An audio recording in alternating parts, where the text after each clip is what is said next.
Bonsoir à tous et bienvenue à Perspective. Depuis vendredi dernier, le pape François se retrouve au Mexique pour un voyage apostolique. Il s'achèvera ce jeudi. Le Saint-Père a commencé sa visite avec un accueil grandiose à l'aéroport de Mexico, salué par le président et son épouse. Il a prononcé son premier discours au Palais national, siège présidentiel, devant les autorités civiles et le corps diplomatique.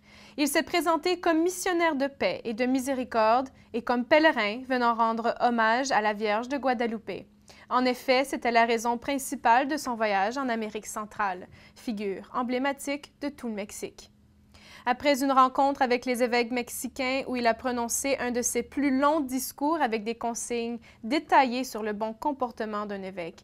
Il dénonçait notamment la corruption, le commérage, l'orgueil, le carriérisme, le cléricalisme, l'indifférence. Plutôt, l'Église a besoin de bergers.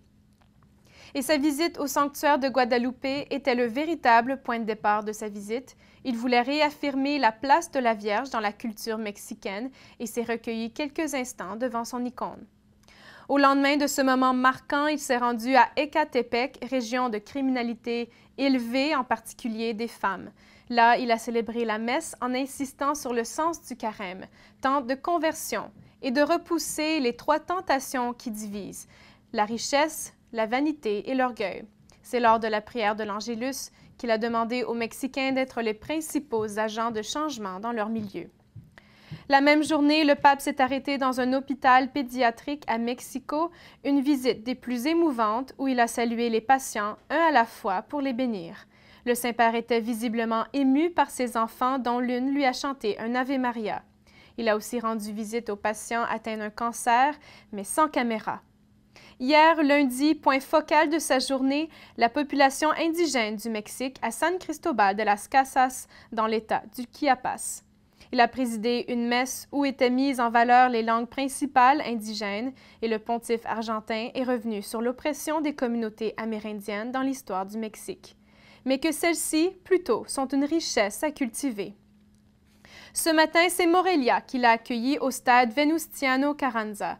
Il y a célébré la messe en présence des personnes consacrées, prêtres et séminaristes du Mexique. Il leur a rappelé l'unité entre la prière et la mission.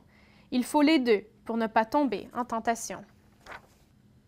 Vous pouvez retrouver ces discours sur notre blog à ciel-et-lumière-tv.org et suivez le reste de son voyage en direct sur nos ondes. Demain, 17h30, le pape célébrera la messe à Ciudad Juárez au dernier jour de son voyage. L'horaire complet de diffusion et rediffusion est disponible sur notre site web. Ces derniers jours ont donc été intensifs pour le Saint-Père, mais avant sa visite en Amérique centrale, il a fait escale à Cuba pour rencontrer le patriarche orthodoxe russe Cyril de Moscou. Leur rencontre fut historique. En effet, une telle rencontre n'avait eu lieu entre un pape et un patriarche orthodoxe depuis 1000 ans. C'était l'occasion de signer une déclaration commune en 30 points sur les préoccupations qu'ils partagent tous deux. Dans ce texte, après avoir déploré la perte de l'unité, conséquence de la faiblesse humaine et du péché, ils mettent l'accent sur la volonté commune d'agir en frères, de répondre d'une seule voix aux défis du monde contemporain, non seulement en parole, mais avec des gestes concrets. De cette île, symbole de l'espérance du nouveau monde, François et Kirill déclinent en 30 points leurs préoccupations sur la perte de sens de la société, sur la situation en Ukraine, sur les horreurs de la guerre, notamment en Syrie et en Irak, où la présence des chrétiens devient de plus en plus ténue. Vendredi dernier, Radio Vatican a célébré 85 ans de fondation et mis sur pied par Guglielmo Marconi lui-même. Radio Vatican avait pour but d'être un appui au ministère du pape et de toute l'Église. Une mission qui est toujours d'actualité.